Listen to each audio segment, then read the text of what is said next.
economic dialogue that took off yesterday. We heard from the president and the finance minister. You recall before this particular event, when the president did address the nation on the State of the Nation address, he pointed to two events which he said was going to put the state of the economy in better perspective. The first had to do with the economic forum that is taking place, and the second he pointed out will be the budget. And as we have become accustomed to the refrain, the economy is simply in crisis and there is a need for an urgent reset. And that is the issue that we'll be looking at this morning on the big issue. And to help me with this discussion, I'm joined in studio first by Dr. Peter Tekpe. He is an economist.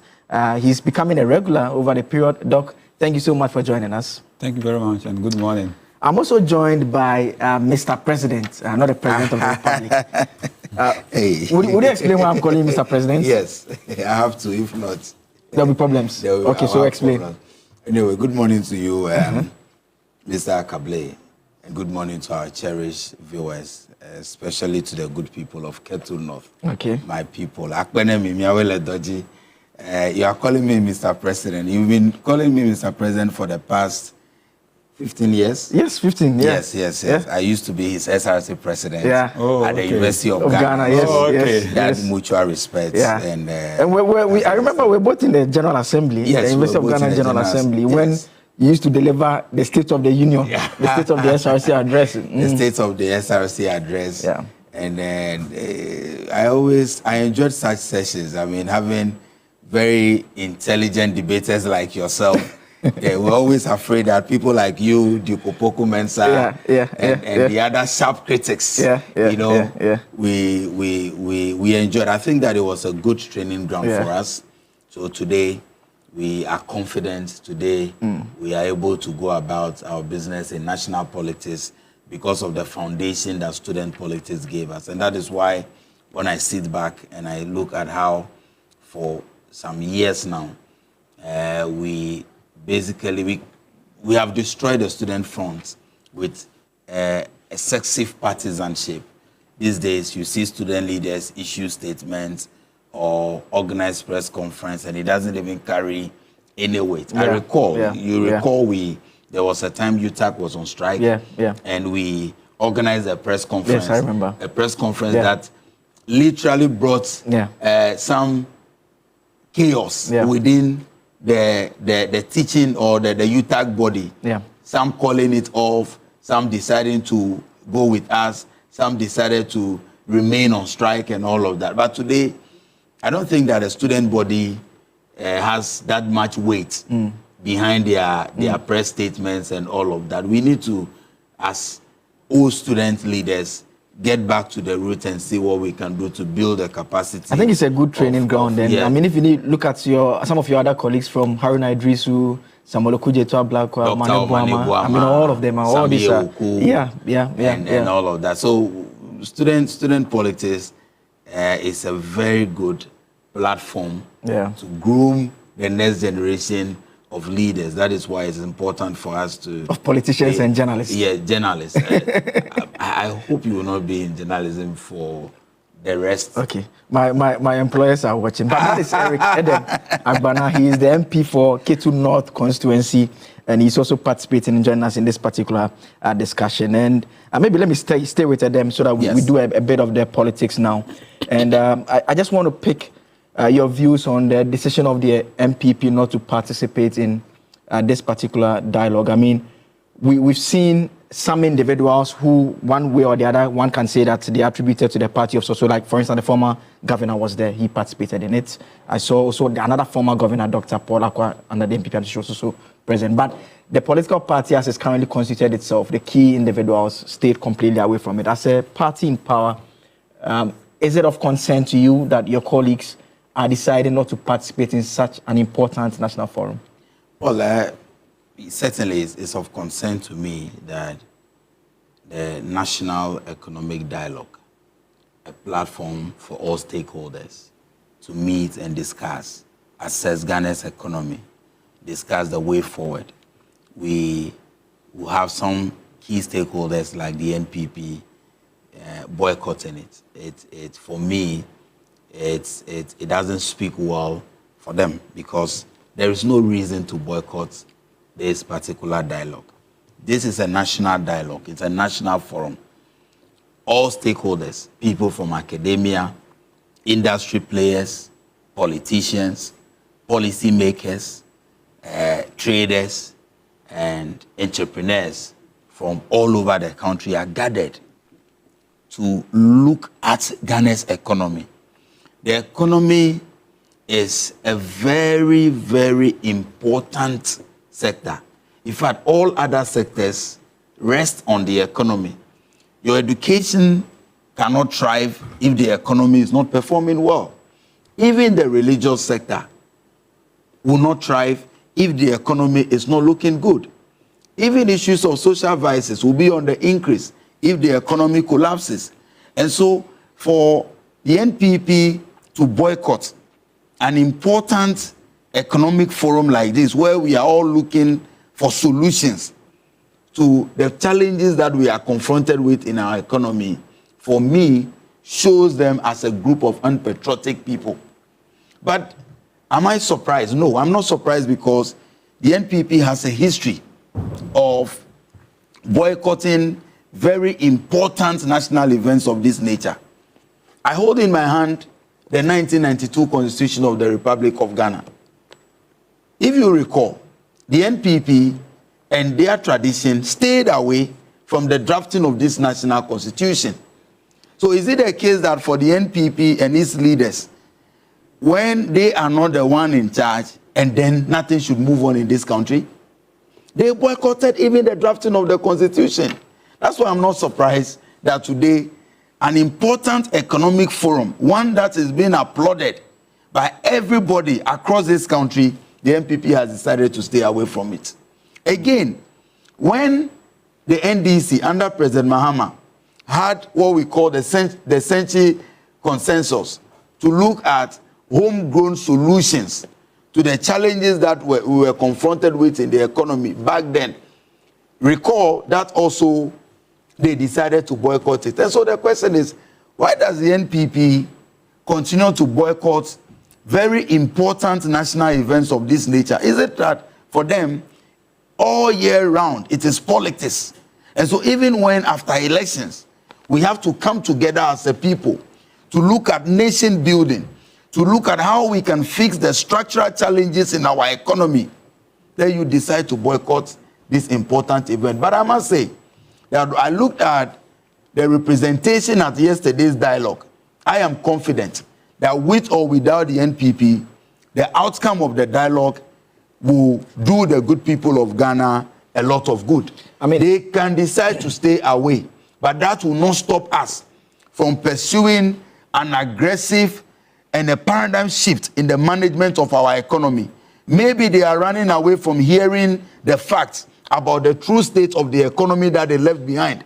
Maybe they are running away from hearing the fact that they criminally managed this economy and the economy was on the verge of collapse, and that is why Ghanaians voted them out. Maybe they are running away from the fact that when President Mahama and Dr. Atto-Forson succeed in fixing this economy, they know that the NPP will remain in opposition for several decades to come.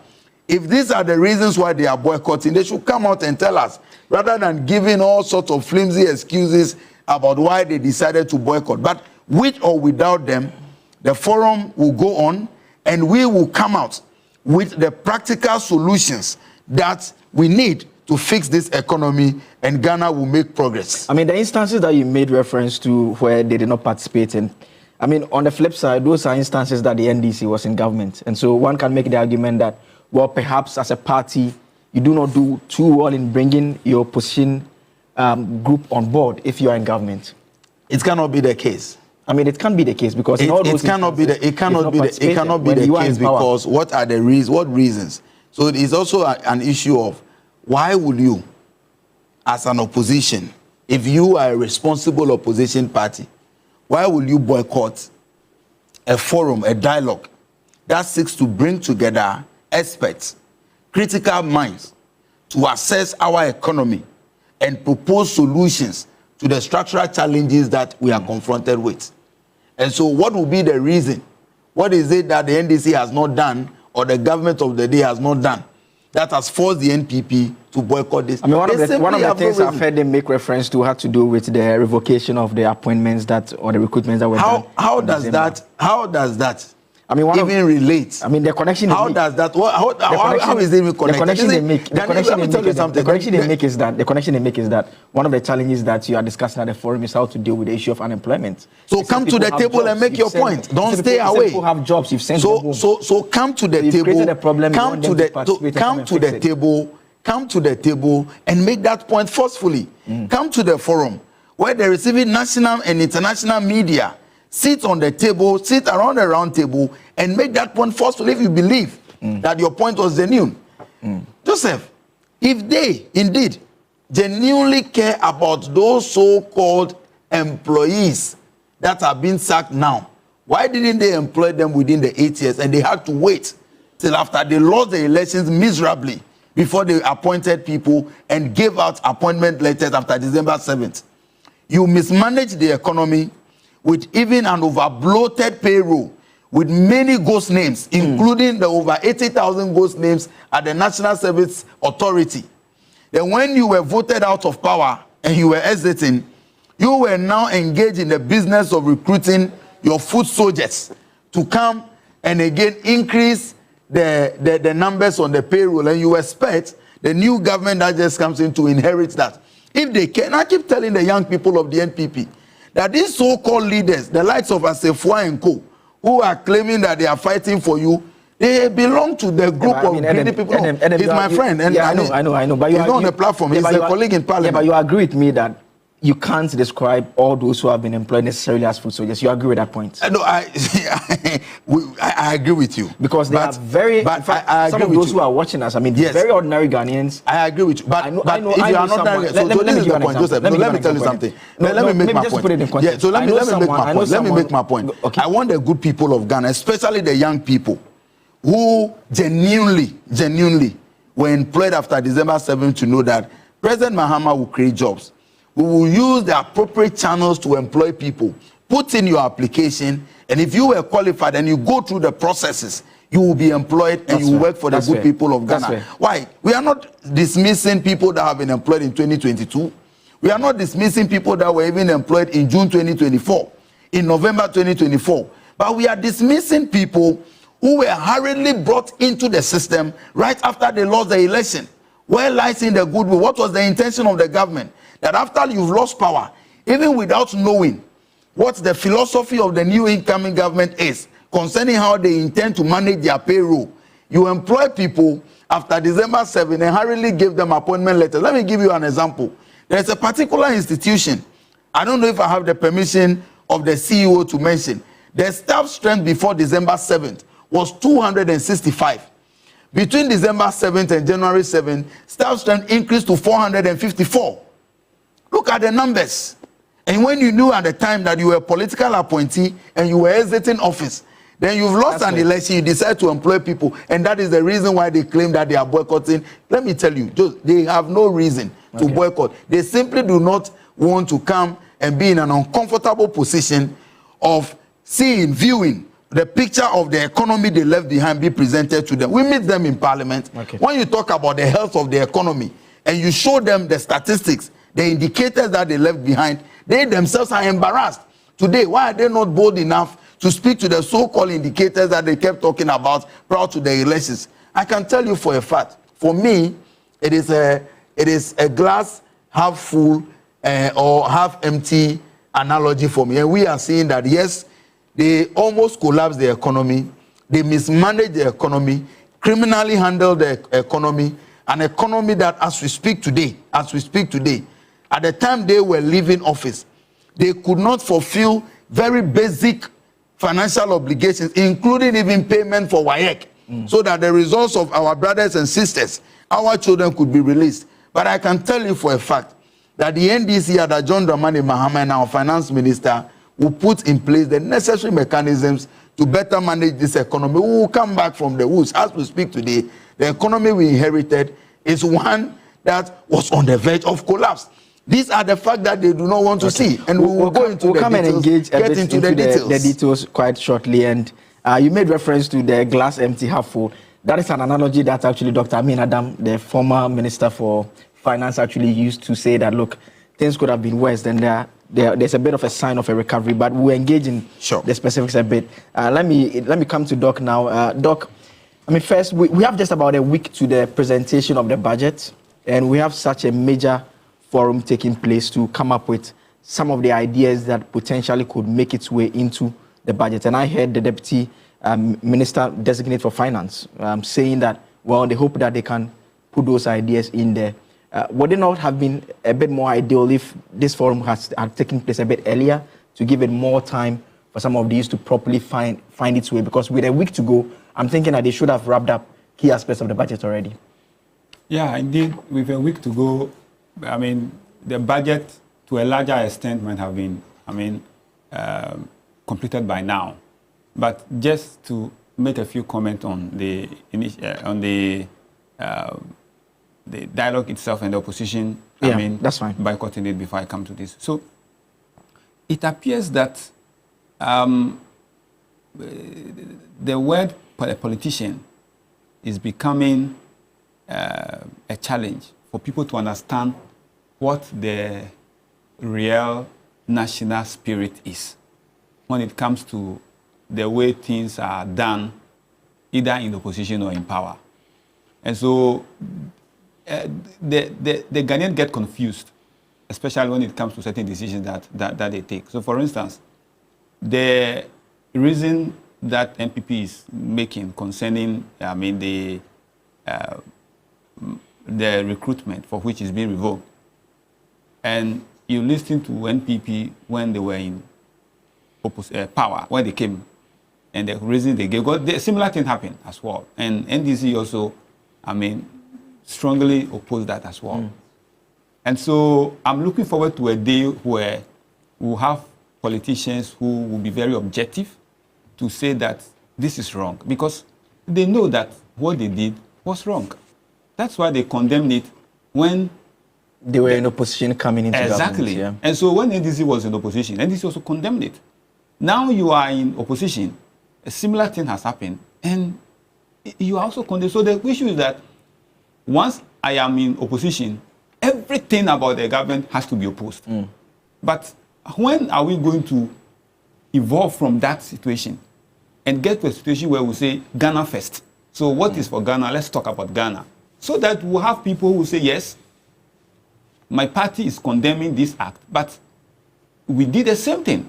So if we think it's wrong, then let's tell ourselves that let's bring a law so that going forward, anytime there is election after 7 December, the government in power should not recruit anyone. If you want to do any recruitment, put it in the transition document and let the government come in to do that, except in an emergency situation where the country cannot run. And the point I saw to make with Adam earlier is the fact that, in the end, it's the ordinary people that suffer. I know someone who was working with one state agency.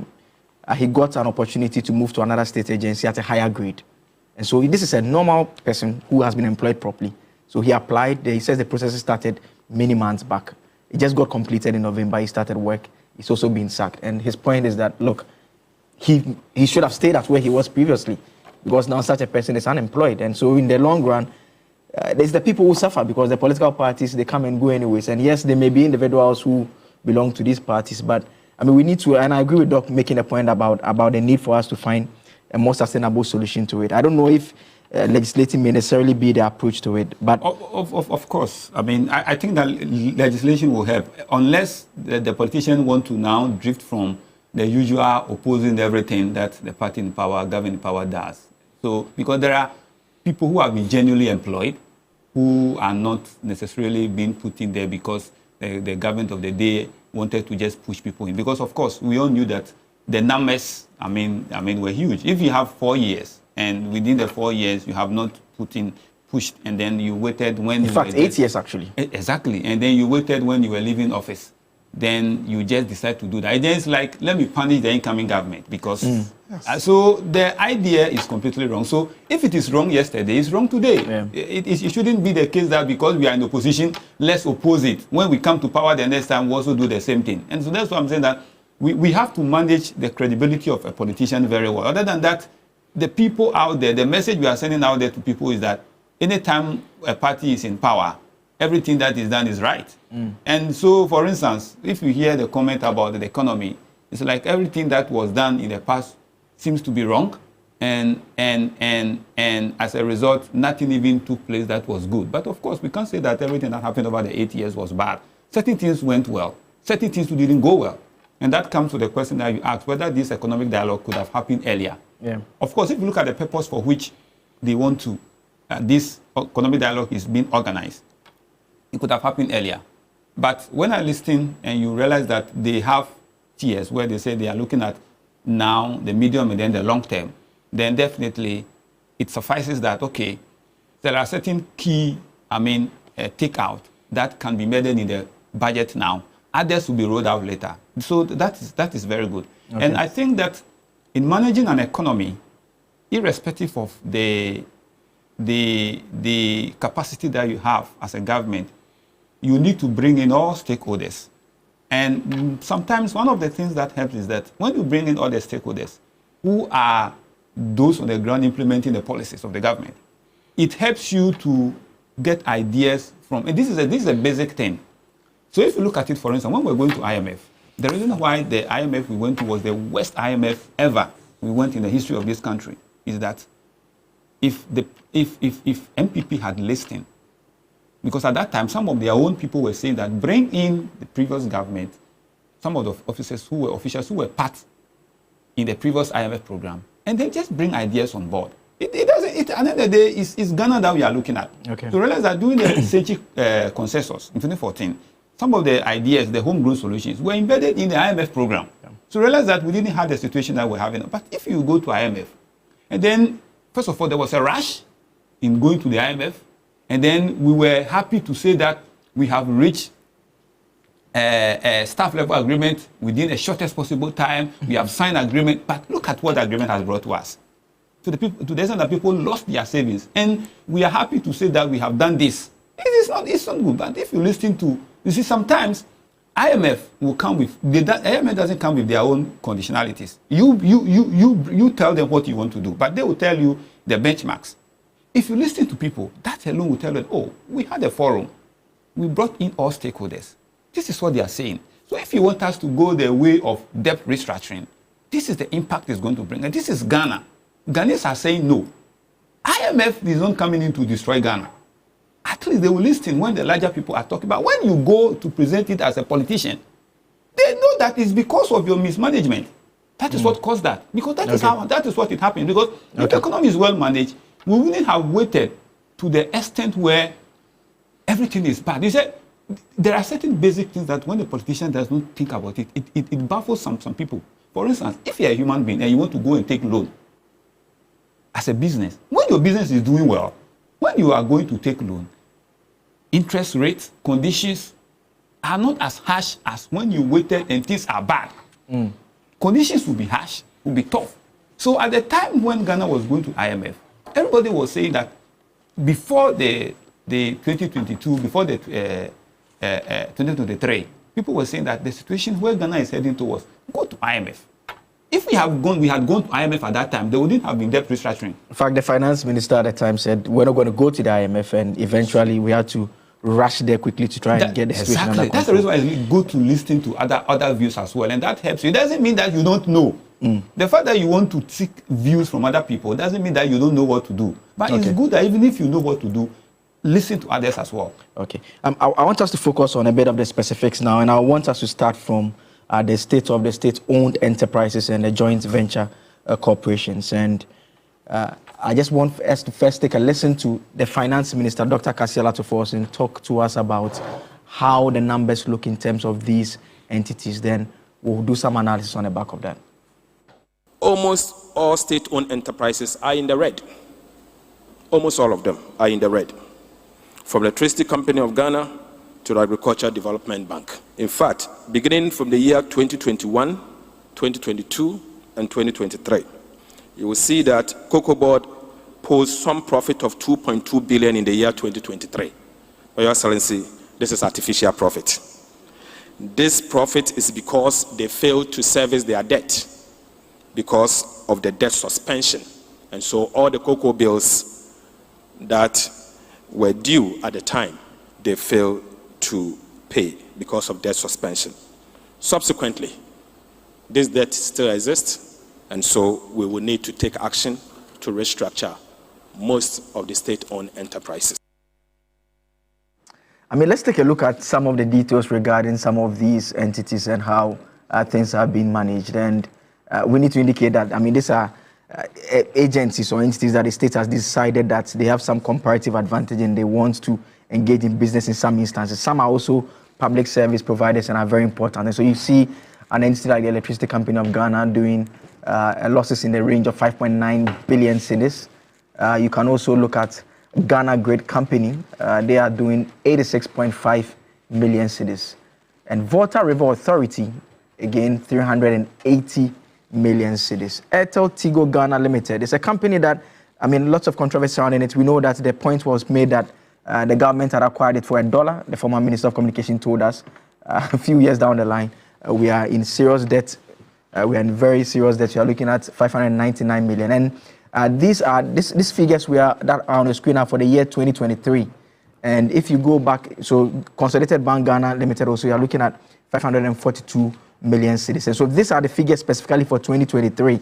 But for most of them, when you go back and look at between 2020, 2021, 2023, they are not any different. And it raises very serious concerns. And Dr. Kasiala Toforsin makes the point that, look, we must change it. And this is not the first time that we are hearing anything of this nature being raised. And I mean, my good friend has joined us in the studio, so let me welcome him. Nana Yao Sapon, he's a senior political aide to Alan Kojo, chairman of the Movement of Change. Nana Yao, how are you doing? I'm doing good, my brother. How are you? Very well, very well. I mean, have you been following the issues surrounding the Economic Forum? And maybe you tie that in with a point that we are moving to the discussion now about the state-owned enterprises. Yes, thank you. I mean, if you look at their books, if it was a private company, either the entire staff will be sacked or the company will just be sold off or declared bankrupt. That's interesting. That's a very good one also. And I have been following, of course, if you recall, Alan Tremontin and the Movement for Change were basically the very first political organization to have had held on its own self-sponsored National Economic Summit. That was prior to the 2024 general elections. And the reason being that you put on the suit and tie. You understand? Not your suit and tie. I understand. You put on the suit and tie, you sit in your office. You do not actually know what goes on out there. The main economic holders are the people in the Makula market. They are the people in our schools, the teachers, the students, the farmers. They control the economy. And so you would sit in your office and you play with the numbers, but they play with reality. And the economists will tell you that in as much as you would want to believe what is in your books, reality is reality. So you can tell me that inflation is a single digit, 5%. But when you go to the market and it's not reflective, it means that your economy is indeed not doing well. And sometimes those who do the books, they would want to disagree, but reality would always remain reality. And so we went out there and we put people together. We sat, we jawed. They actually made proposals. And if you recall, we came out with in excess of 100 policy prescriptions, practical policy prescriptions. And I mean, we all have been in school, we all have been in homes, we all have been in the market to buy and sell before. You would understand that there are certain things that only happen in a book. But in reality, it cannot happen. And so in proposing policy prescriptions, they need to be very practical and achievable. Okay, and so I have been following. The finance minister has tried his best to give us the real state of our economy.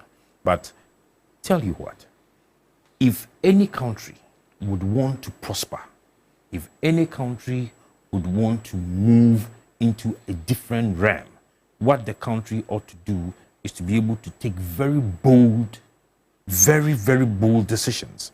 The decisions that you take as a country would have to have an impact, severe impact Yes, I mean, people would speak against you because you probably would be harsh, or some of the decisions would be harsh. But they have to be bold, they have to be comprehensive, they have to be practical, they need to be achievable, all right? Not necessarily just being a short term, because when you have just put in only short term measures, what you're doing is that you're giving a first aid.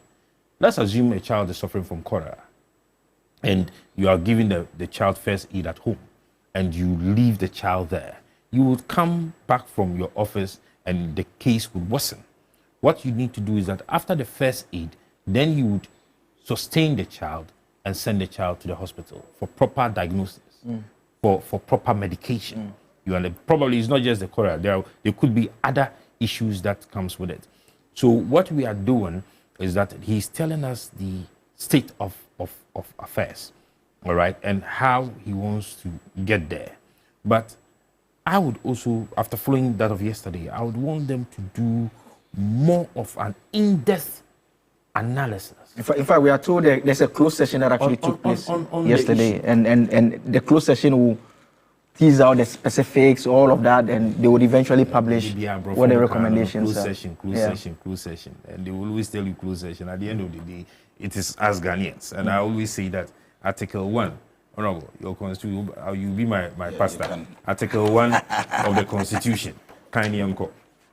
The sovereignty of Ghana lies with the people. You are going to take economic decisions that are going to have an impact on my life. And you are talking about closed session. What is closed session about this? Let us see. Make the proposals. If they are wrong, we will tell you that this won't work. I mean, we'll get a document eventually, so, but see, Nana, on the point about the... When you want to deal with the economy, there are certain key elements in every jurisdiction that works. The white man, and I always say, of course, 6th March will be 68 years. But the white man has planted something in our minds and in minds of our economists that there are certain things they seem not to see. As I sit here, if you tell me to invest in cash crops as against food crop, I would invest in food crop and not cash crop. Cash crop will bring you money, but food crop would sustain your people. It will take away hunger. If you are able to do it properly, you would have enough surplus to sell. Now, why are the French, the Europeans and others, why are they not growing cash crops? But rather they are able to come out with technology to be able to do food crop. Why? Because if you are able to deal with the issue of food, you have dealt with some part of your economy. Why do they always bring us old technology, but they do not come to impact us or do more of transfer of technology so that we are liberated and we are able to actually practicalize the technology, but rather they do the setup of the technology and they bring it to us to rather sell to us. These are some of the things we need to look at, because if you want to industrialize, you are looking at agriculture. If you want to industrialize, you are looking at labor, and I chip in technology because your labor force needs to be enhanced. They need to be advanced. They need to be modern. If you are looking at liberating your economy, it means you are looking at infrastructure. If you are looking at liberating your economy, then you are looking at the educational status quo. All right? What kind of people are you producing? And as part of the education comes with attitudinal change and mindset change. You get me? And I would rope in the SOEs. Yeah. If they actually those people who are managing our SOEs, state-owned enterprises, indeed are patriotic, if indeed they are able to think Ghana first, I do not think that they would be managing the state enterprises as they are doing now. I'm fortunate to have, during my master's, to have researched on state-owned enterprises, the management of state-owned enterprises. Why is it that we have companies that are privately owned, that were established in 1986, 1744, that are still striving, that are doing so very well up until now? They are generational. But yet, you would have state-owned enterprises, STC, and it is collapsing. You have state-owned enterprises, ECG, and they are owing so much. You have state-owned enterprises, Gehok, and you don't even know Otong Samboka. No. One will be a Samboka. That is the reality of it. So in your view, what do you think is accounting for this? Lack of strategic plan. You see, we always tell ourselves that they have strategic plans. They don't have. Because if they did have, a bank like NIB would not be shaking. If they did have, a bank like ADB would not be shaking. In this time, when every country is looking for food. Okay. In this time, when every country is looking to have reserve. Because your economy cannot only depend on gold. They will tell you that you should have a lot of gold reserves. Gold nobody. But if you are able to have reserves in certain aspects of the, you're going. I mean, what is the strategic plan of NIB? Why should we have Agricultural Development Bank with their main focus, UDTDD, Agricultural Development Bank? And ask yourself, how many farm agricultural loans, agribusiness loans, have they given in the past 10 years? So almost all the state-owned enterprises have lost focus. Okay. And once you lose focus, you are going to spend in areas you don't have to spend. You get it. I don't see why a state-owned enterprise that is into agriculture, all right, would go and even as part of their social corporate social responsibility, would rather be constructing link roads in areas that there are no farms. No farms there. Okay. How do you sustain that's a big challenge. And let me come to you, Adam. I mean, on the state of the SOEs first and the tax side, and I see the president appoint a lot of young people into some of these organizations. I mean, it's quite a tall order for them. And it's not the first time we're having a discussion generally as a country on the state of some of these entities. So, Joseph, I think it's important for us to admit that all these state-owned enterprises that today are in the reds, all these agencies that we complain about, inefficiency, mismanagement, and what have you, is due to one thing: lack of leadership. Because people appointed to these state institutions believe that they earned the appointment not necessarily because they merit it, because of the capacity they have to transform these institutions, but they earned it because of the work that they put into the political party. And so when they get there, for many of them, the sense of entitlement, and they feel that we're all part of the war. It is about time we all enjoy the spoils of war. We must be honest about this conversation. And that is why I think that even as we applaud President Mahama for appointing young, ambitious people to head some of these critical state institutions, we must also demand for clear KPIs to be set for them. So if, for example, my friend, and I'll use him as an example because I have so much confidence in what he's capable of doing, Edmond Combat, going to tour as deputy MD. Edmond Combat, with all his expertise and what he has been able to do in the private sector and institutions that he has transformed, heading into tour, he should have KPIs that are measurable. So at the end of a certain period, say 1 year, 2 years, we know that this is the situation he met and this is what they've been able to do. And so when you don't have KPIs, clear goals for these individuals to go into these institutions, many of them go, they maintain the status quo, and at the end of the day, the institutions continue to sink.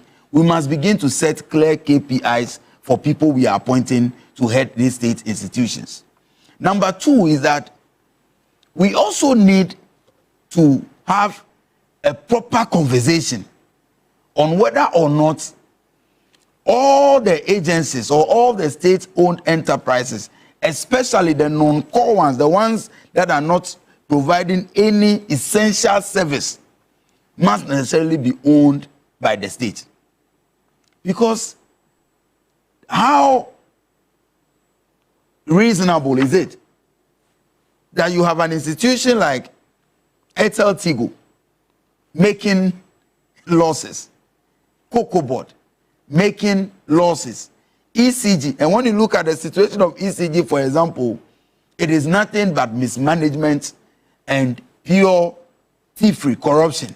Because, for example, when you look at the guidelines, ECG, as we speak, is not maintaining a consolidated account.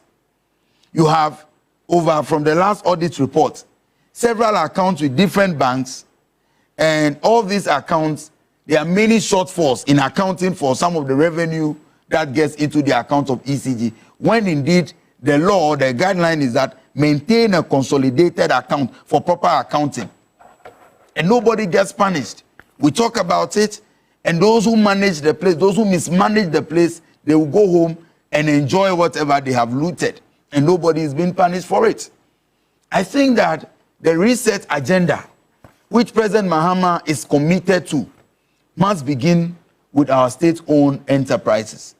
The newly appointed CEOs, I keep telling them that when you get into office, take proper stock of the situation you met. Clearly define for yourself the goals for the organization in line with the promises of President John Dramani Mahama. Restructure the place where it is necessary for you to engage in public-private partnership, PPPs, for you to perform to expectation, do so. But when you go and you want to maintain a certain, this is the culture that we met, and you want to maintain that culture has failed to produce the results. And that is why it is good that it is young people that are being appointed to those places. And already we can see signs of progress in many of these institutions. I was speaking to a friend yesterday, he works with NPA. Within this short period, he gives me a very glowing picture of the kind of leadership and the transformation that they are beginning to see under the leadership of Eduji Tamekulu. And I told him that it is because Eduji knows that as a young person, he owes it as a responsibility, civic duty to this nation to leave NPA at a better place than he came to meet it. And that is why it is good that young people are appointed for this position. Okay. But there must be a national policy guiding how these places are managed. And that must begin with setting out the KPIs. Okay. So that when you are appointed, you are engaged on a certain contract. You know what is expected of you. If you fail to meet it, you are sacked from the organization. So that people will not stay in leadership of these state institutions with the belief that it is because it is my political party that is in power, or as long as my party is in power, my continuous stay in the office is guaranteed. It must not be so. Okay. We have seen very critical issues of inefficiency in even some of the very critical and the most important state institutions. Were we not in this country when BOG, you saw what happened with the management of BOG over the last 4 years. For example, even when BOG decided to build a new national headquarters, the number of times the contract sums kept changing, the number of times that we have reports of how they inflated the cost of the project. The number of times. I guess the point I'm making is that how the value kept changing. I'm not too sure we can stick to inflation for now. I mean, we know that investigations and other things are underway. Should be underway. But the point is that all of this, because for these things can happen in any properly managed institution. Have you ever heard that for many of these private banks, okay, even for lack of better word, the very smaller banks, the efficiency with which they are managed as compared to the state ones, how can you tell me that NIB is struggling to survive when smaller banks are thriving, making profit? It is also because of leadership. So we need to have this discussion and see how, Joe, we need to have a discussion on how the leadership of these state institutions are properly engaged in such a way that when you are given a job, they know what is expected of them. Okay. We have an opportunity, in conclusion, we have an opportunity to reset this country and change from this culture of mismanagement. The goodwill this government is enjoying now tells me that it is the best time for the president, beyond introducing codes of conduct for appointees of the government to also introduce KPIs in the management of state-owned enterprises, so that when you are managing ECG and within a period, a company is making a loss instead of profit, you know that your continuous stay in office will depend on whether or not the institution is efficient and is giving you profit. Okay. That is the only way you will get people up to tax, people on their feet, making sure that the right things are done. But when people feel that these things will only come as a conversation on morning shows, nobody gets punished, nobody gets sacked, no investigation is conducted, nobody is held responsible for the inefficiencies of the state-owned enterprises that they are handling, this culture, this lackadaisical attitude will continue, and it is not good for nation building. Joe. Let me come to you, Doc, and there's a point that Edem makes about some of these entities and whether we should stay in them in terms of the state keeping its interest in some of them. I mean, there are those who have made the argument that the nature of the economy now, there are areas that the state may have comparative advantage, and so we should let go of them as against trying to turn them around. Is that a view that you agree with? And particularly, what do you also think is accounting for some of the losses we are seeing with some of these entities?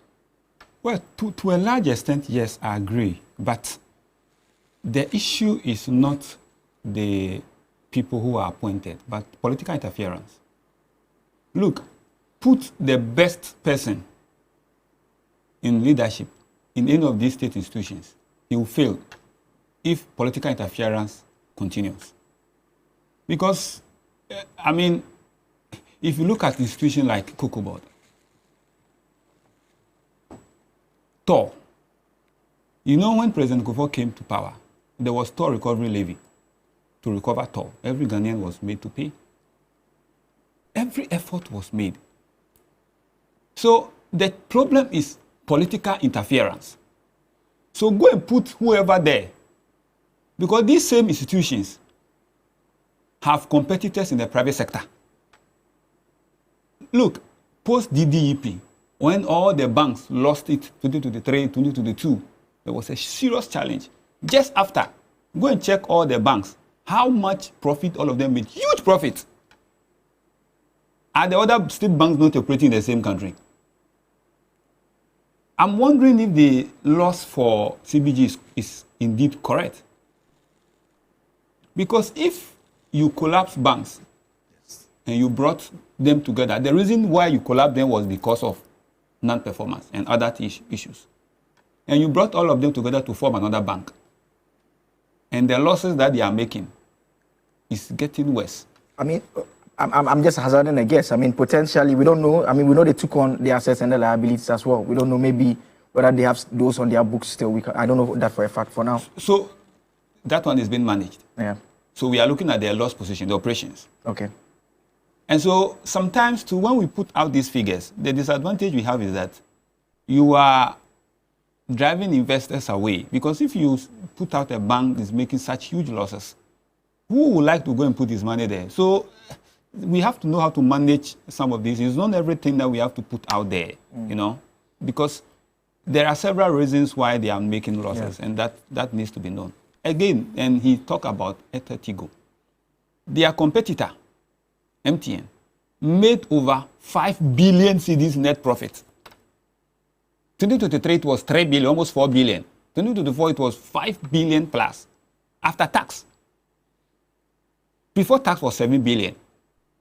So if you have your competitor making such huge profit and the state one is making losses, it's because of political interference.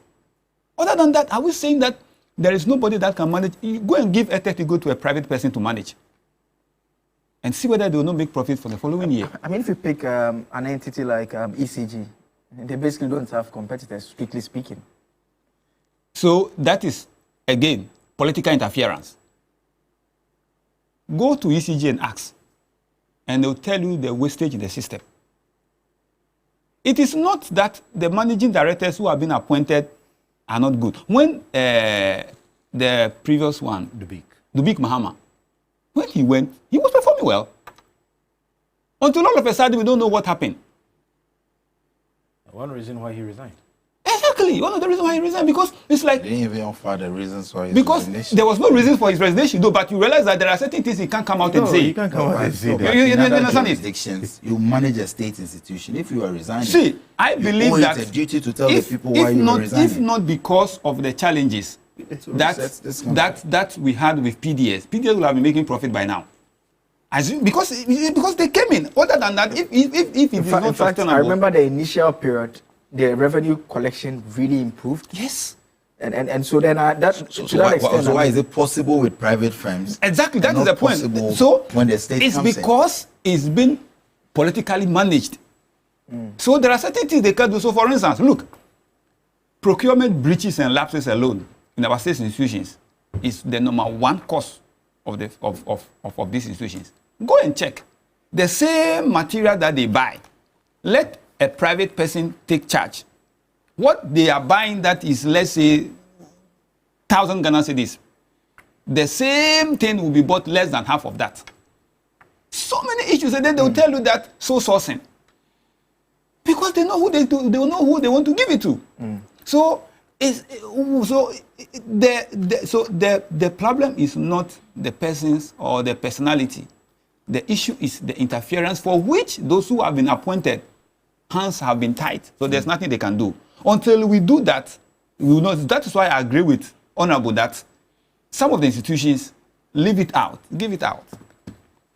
And then if you want to own shares, yes, of course you can do that. And then allow it. Other than that, look, some years ago, if you hear VRA, it's an institution that everybody is proud that, wow, I'm working with VRA. Look at how they are struggling now. It's unfortunate. I mean, so... Joe, just a quick point. Again, back to the issue of the revocation of appointments. Some of these institutions stated or listed as in huge debts are some of the institutions where, after December 7th, many more people were added to the payroll. For example, VRA. Yeah. I mean, and so the issue of efficiency, where does it come in? I mean, because that you are making loss, exactly, you are making loss, and you know, as the manager of the institution, that recruit more when they are doing well. When they are doing well. And so what was the intention of the outgoing management or the outgone management of VRA to recruit people into VRA after December 7th? When organizations are making losses, they look at ways of cutting costs. Exactly. But ours is the reverse. Because whether they make profit or not, the state will find money and pay salaries. That's a big problem. It's a huge issue. And I mean, Nana, you want to make a point first? Yes. You see, one thing we should know is that the issue of personal leadership integrity matters. You understand me? Personal leadership integrity matters. I believe that most of these state enterprises, there should be a comprehensive managerial and operational review. Their organizational organogram and their operational activities ought to be reviewed. In addition to that, there should be a shake-up. See, we might only be blaming the top managers. Then we leave the middle and downstream. There are some of the institutions, when he was talking about organizational culture, I mean, that's the interpretation I got. He was speaking about organizational culture. This is how we do things here. You get it? As for this place, we don't do tender. We do sole sourcing. This is how we do things here. Now, if you're not careful, when you're a top manager and you have been sent there, you fall into that trap and you would go with it until government takes a decision to shake up the system.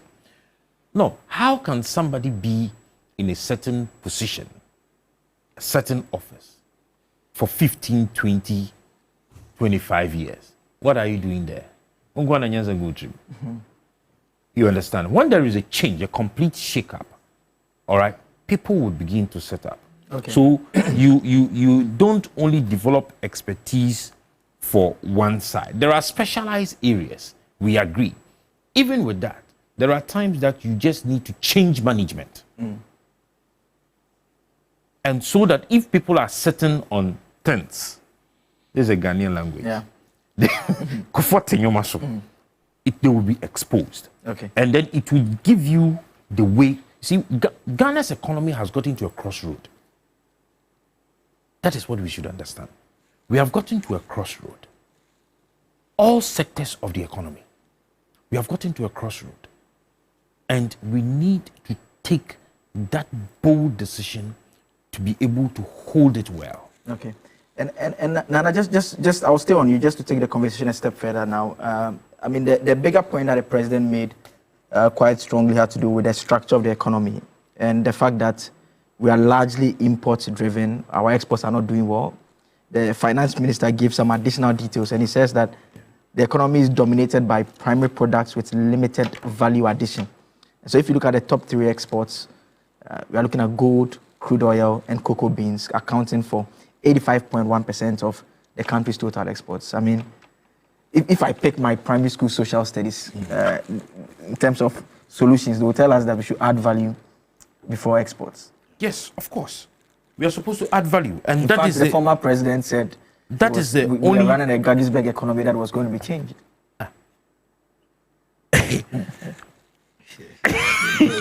Don't worry, answer my earlier question. Answer my earlier question. Oh, unfortunately, I'm not his spokesperson. Yeah, but the point about the structure of the economy is no, such... but that is the truth of the matter. Yeah. You see, when we are only focused on exporting raw materials, all right, the returns is very small. What do we gain? We export gold, raw, they add value, they bring it to us, and we buy it at a more expensive price. We export raw cocoa beans, they add value, they bring it here. I mean, we process a bit of it in here, but it's not that significant. Okay. The global market, and this probably could be outdated because I know there have been changes.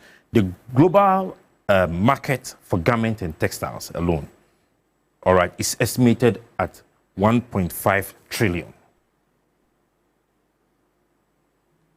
Pharmaceutical is estimated at $1.48 trillion. How many pharmaceutical companies we have in Ghana? The vehicle assembly plants that we have here, that Alan Chamantin helped to establish about 5 in addition to Kantanka, is in excess of $2.5 trillion. The issue here is, if we indeed want to move, all of these industries, all they need is a market. What conscious effort is government doing to give them a ready market? You understand me? Yeah.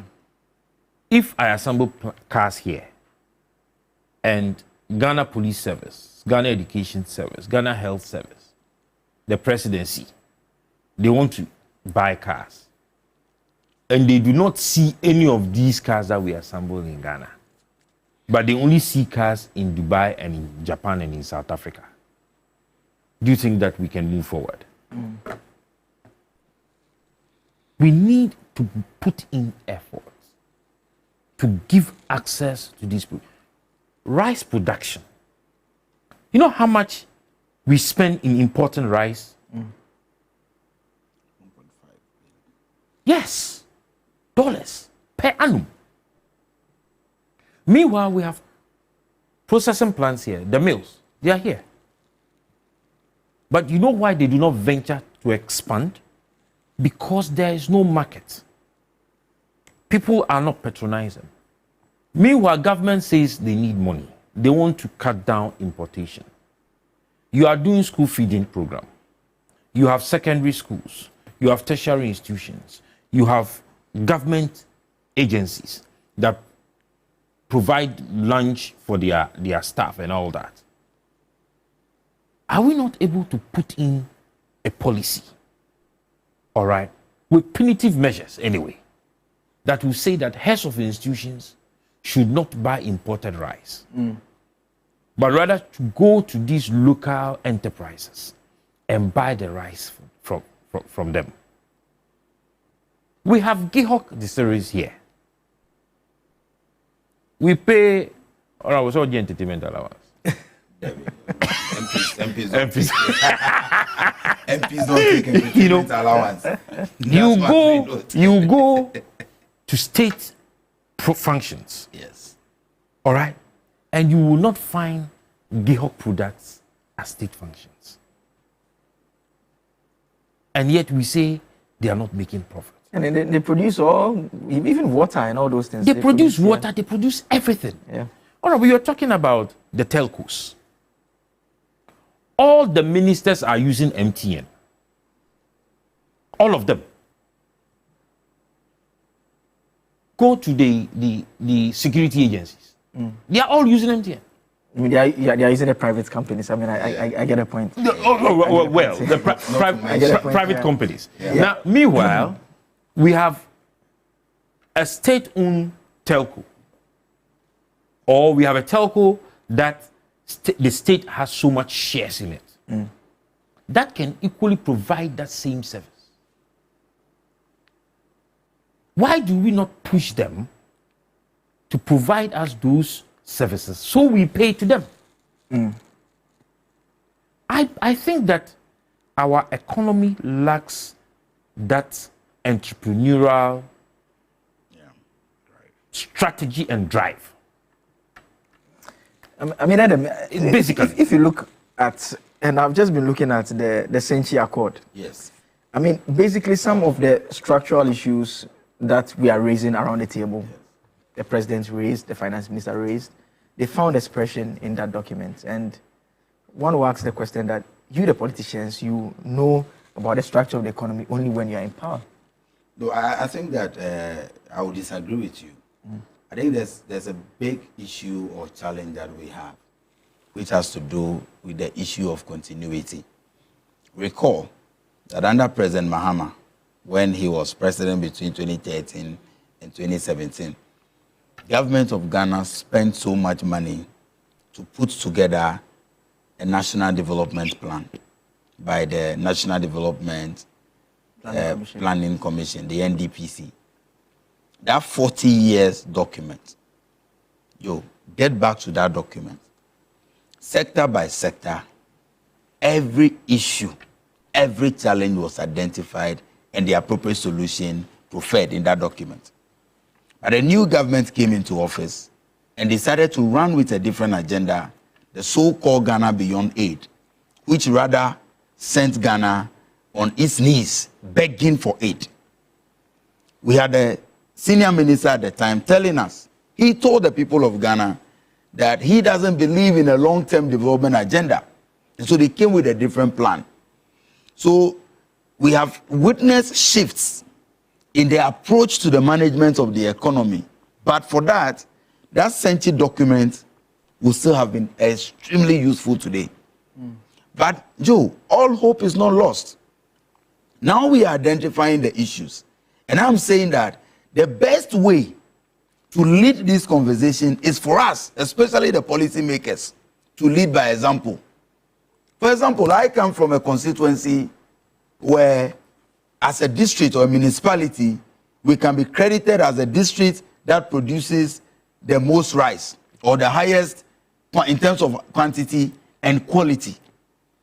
So why would I, as member of parliament for Ketu North, when I have Apipe, Abalavi, Veta, and all these communities that produce some of the finest rice you can ever see in any market across the world, go and do a donation and I'll present so-called perfume rice? It doesn't speak well of me. And that is why when you visit me at home, regardless of who you are or your social status, I'll serve you Apalavi rice. We must begin to show this example. Government institutions, like he said, you see them presenting rice and other things, making donations, and it is imported rice. When we see ministers under this government repeat these mistakes, some of us will call them out. Because we have the potentials to produce. Why is it that, look, with all the fertile land that we have across this country, Ghana should be importing tomatoes from neighboring Burkina Faso to the tune of $850 million annually. Burkina Faso supplies us with tomatoes annually $850 million. I mean, I saw the poultry figures. Yes, when you see the poultry figures, it's even more alarming.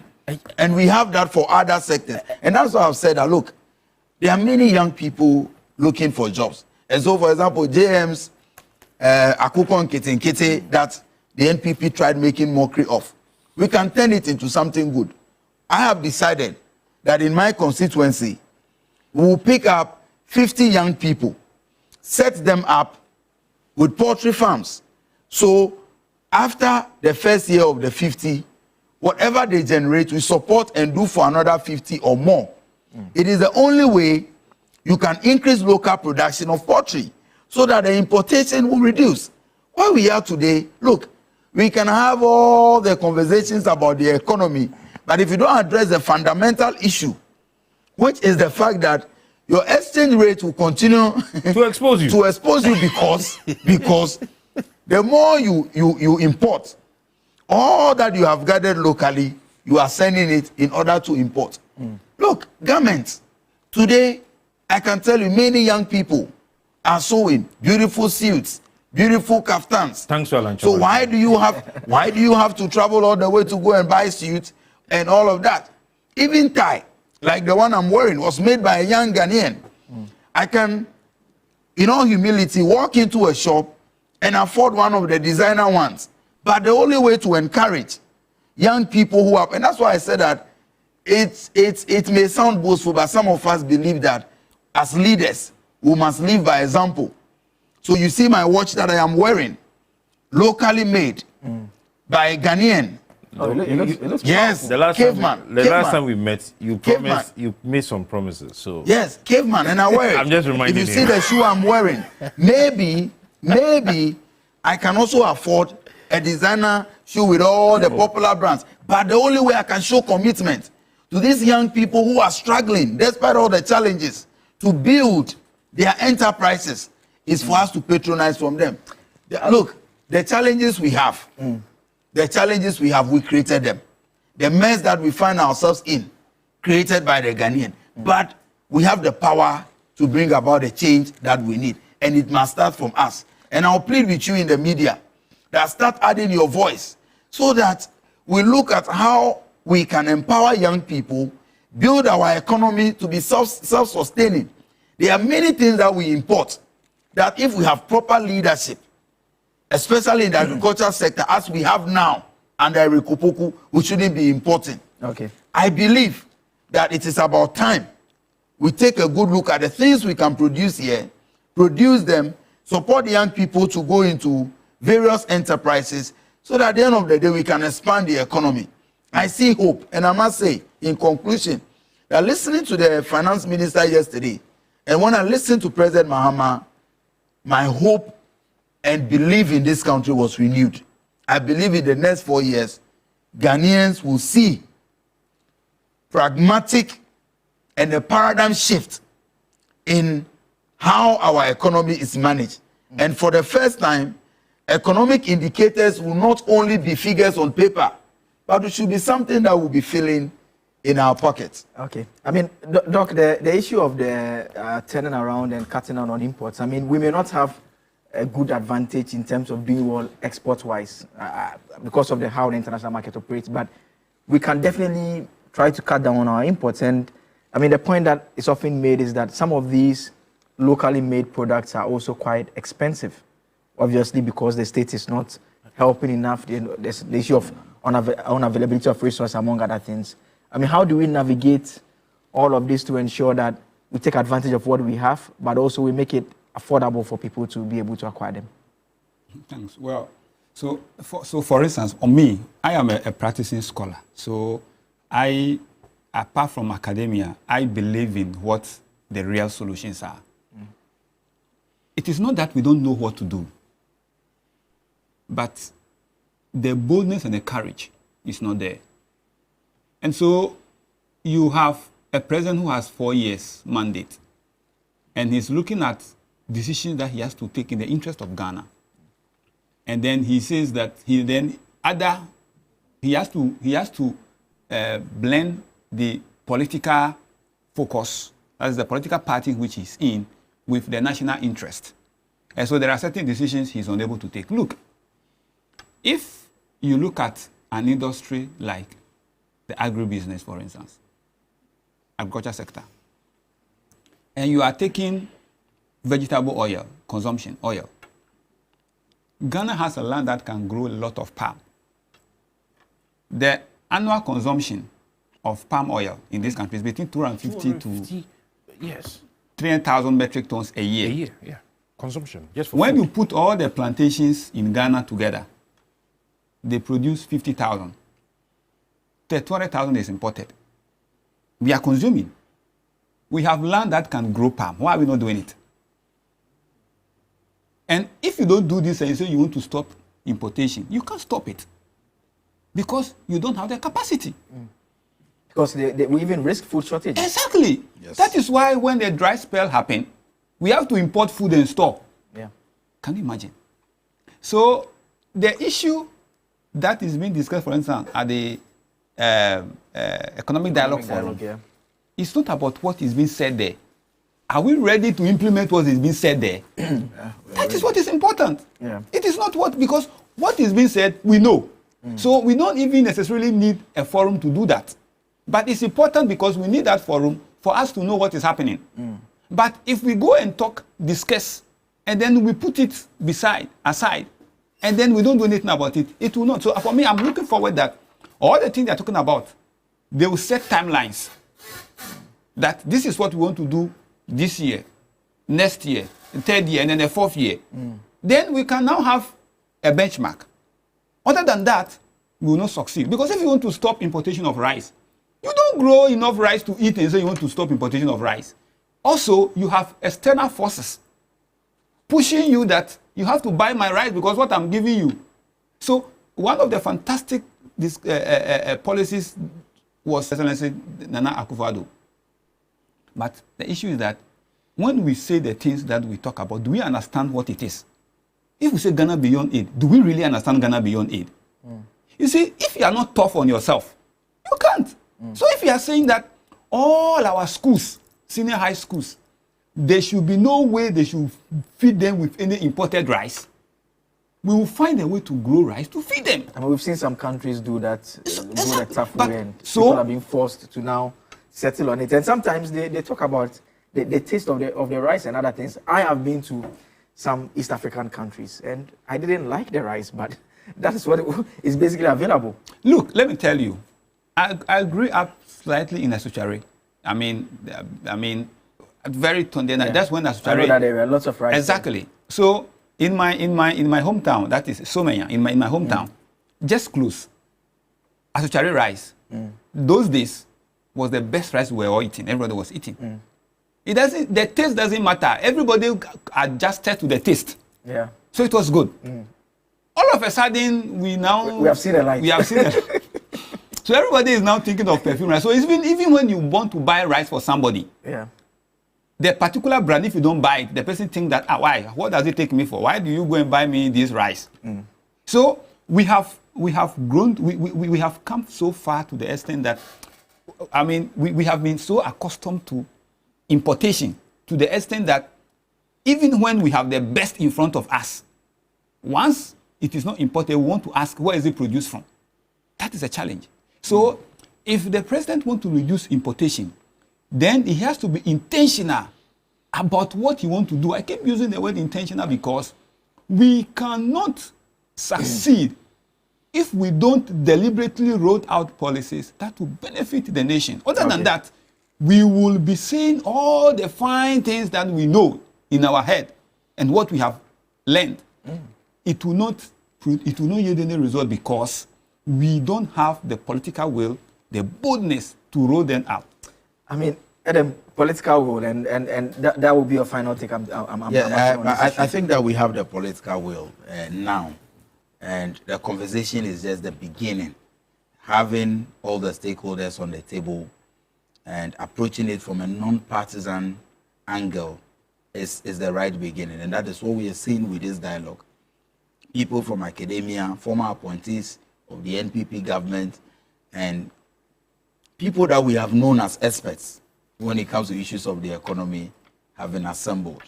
And I can tell you that the finance minister and the president have indicated their willingness to support their country's growth by ensuring that whatever recommendations or outcome from this dialogue are religiously implemented. And so, for me, that is it. The other thing is that we must ensure that the political will reflects in the fiscal discipline that we all speak about. And that is why President Mahama must be commended for this lean government approach, reducing number of ministers, reducing number of presidential staffers, and we have the indication that budgetary allocations to the office of the president will also reduce significantly, and many others. It tells you that we have the political will, and that is why government is committed to this fiscal discipline. We also have to talk about corruption, which is another canker that destroys the economy. Yeah. Now, let's ensure that all public institutions and public officials adhere strictly to proper public procurement laws. The days of overriding these laws in order to benefit some cronies must be over, because corruption in itself can destroy every other gain, regardless of whatever economic policies that we pursue. And that is why President Mahama has indicated that all his appointees must ensure that apart from declaring their assets before 31st March, they must also subscribe to the code of conduct, and government is willing to sacrifice its own members. Because fighting corruption is not only about going after political opponents. You must show the political will to deal with your own members when they are wrong. I believe that as a country, we have the best opportunity to reset and place this country back on the path of progress. And with the way and manner in which government is moving, with their actions, I believe it is about time all of us as citizens give the government the necessary, the utmost support, so that the Ghana we want to see, the Ghana you and I are desirous of, the same Ghana that back in our days in the university we speak about so passionately, we want to see that Ghana in our lifetime. May God, the lifter of men, help us such that our aspirations should shape the destiny of this beautiful country of ours. Those who choose to stay out of the dialogue, we wish them well, but we want them to know that with or without them, Ghana will make progress. With or without them, we will correct their mess and clean their mess. With or without them, this country will be placed back on the path of progress and steady development. We wish them well in their boycotts. They can boycott any other thing in this country, but there's one thing they cannot boycott, that is accountability. When we begin to implement the findings in the oral and any other adverse findings against them, they will not boycott the accountability process. Have a beautiful day, my brother. Okay, I mean, let me come to you, Nana, now. Yes. But I think Doug was talking about oil palm. Yeah. And I just want to start from there. You know, when Alan Chomantin was Minister for Trade during Kufuor's time, we had what we call the Presidential Special Initiative. I think during the time, he was able to push for this oil palm project. That was because it was very lucrative, all right? And during his time, they pushed to establish about 11,000 acres of oil palm plantations in Tano South, Dema, and Kasi, you know, in those areas. That was when we started processing oil palm and exporting some of them outside the free zones. Now, these are areas that the government need to make conscious effort. We need to make conscious effort. And I would still repeat that we need not to think otherwise, but to think towards having an economic sovereignty. Mostly, what we do is to deal with the insecurity nature of our economy. But if we think about having an economic sovereignty, that is going to help us. We need to be able to push our economy to an extent that it develops so much shock absorbers that no matter the storm that blows, we are able to at least sustain ourselves for the next phase of whatever that is coming. It shouldn't be in such a way that we only deal with the insecurity nature of it so that when it comes, then the wind blows it off and we are all done. My brother, the current state of our economy, we need to deal with our issue of unemployment. And no government can solve the issue of unemployment unless otherwise they have looked critically about making our economy entrepreneurial friendly, creating that business environment that would be attractive. The economists would agree with me that they have these issues they deal with, infrastructural issues, and they always tell you that you need to keep some of the things ahead of time so that when the storms are there, you are able to use it to sustain. The banks. Government has now reduced T-bills. It means that people are going to take their money out from banks and invest. If basically that is what it means to me. Because if I am going to put my money in savings and I will not make money, then I'd rather invest in businesses and make money. At 22%, I think government can do better. They have to be aggressive so that we are able to control the supply, bring the money out of wherever they are and invest into businesses. When businesses begin to expand, they would recruit. When they recruit, it means that we are dealing with the issue of unemployment. Then we are going to increase productivity. You get what I'm saying? Then it means that those little issues are going to be solved. One other issue that also affects our economy is the income inequality. If we are able to at least bridge a certain level of the gap within our income levels, it is going to help. Because if there is so much of income inequality, then the issue of corruption can never be solved. You understand me? So in dealing with corruption, in dealing with wastages, we should also look at the welfare of the labor force so that it would also take away our young brains from running into the code. I mean, they're almost every now and then, the fine brains are all going to the including South Korea and North Korea to go and work.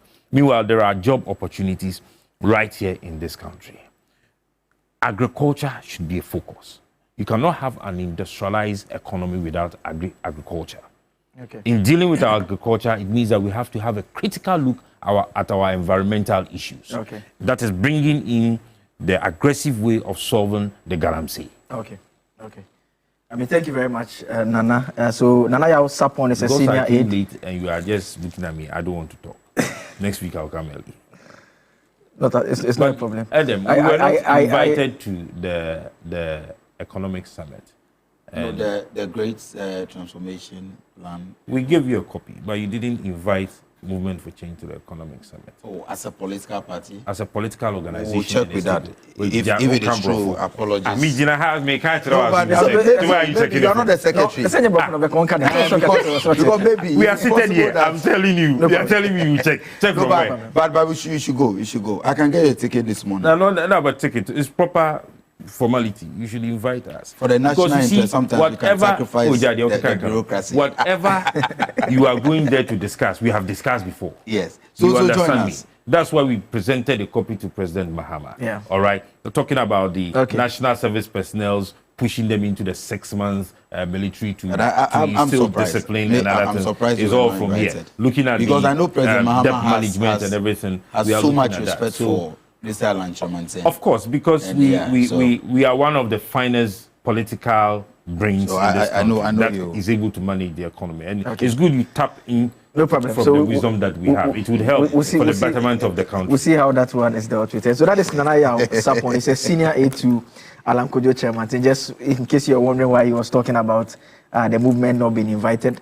I was also joined by Dr. Peter Tekwe. He is an economist, gradually becoming a regular with us here on the show. And also, Mr. President, we've explained why. Can I have 30 call seconds? Him Mr. President. Yes, 30 seconds, Mr. President. Anything, Mr. President. About the tidal wave. Yes. I just want to sympathize with all the families that have been affected, the entire community, and to assure them that the government is working assiduously to not only address the challenge immediately, but also provide some lasting solutions. And I must commend the Member of Parliament for Ketu South and the Member of Parliament for Keta, the Honorable Ablaji Fagomashi and Honorable Jijoli Gakwe. They have been very, very assertive in lobbying for a permanent solution. I can tell you for a fact that government is dealing with the issue seriously. We were there last week to provide some relief items. Today, I know NADMO will be there again to provide further support to the victims. And later, government will come in aggressively to provide a lasting solution. So let me assure all the victims and their families that His Excellency John Dramani Mahama and the entire government, we are with them. We sympathize with them. We know the challenge that they are going through. But as a sensitive government, we are not only looking at the immediate relief items, but we want a permanent solution so that this annual ritual of people suffering from the tidal wave will end and end forever. So let me commend the good work that the Member of Parliament for these constituencies that are heavily affected are doing so far with regards to this critical issue. Thank you. Okay. And so that is Eric Edem Agbana, my SRC president from the University of Ghana. He's the MP for Ketu North here and a member of the NDC, sharing his views and joining the discussion for this morning. The show will continue, but remember, cash out will be taking place quite shortly, and so you can get it in now. You can earn some good money this morning. The economy is tight, but this one is good money. You can just get some cash, so just cash out quickly. And so that is our discussion this morning. The show continues. Stick and stay here. I am Joseph Akable.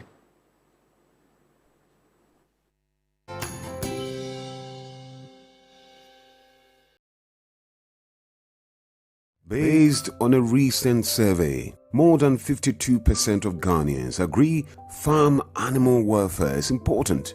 65% of Ghanaians believe hens live happy and simple lives free from needless pain. But in reality, they are trapped in tiny cages, subjected to stress and suffering their entire life. There is, however, a better way of preventing them from going through unnecessary pain. Imagine a world where hens are able to roam freely. Give hens the lives they deserve and say no to hen suffering.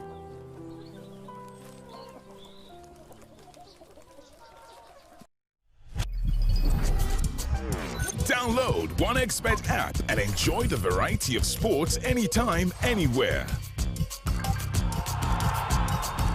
OneXBet app.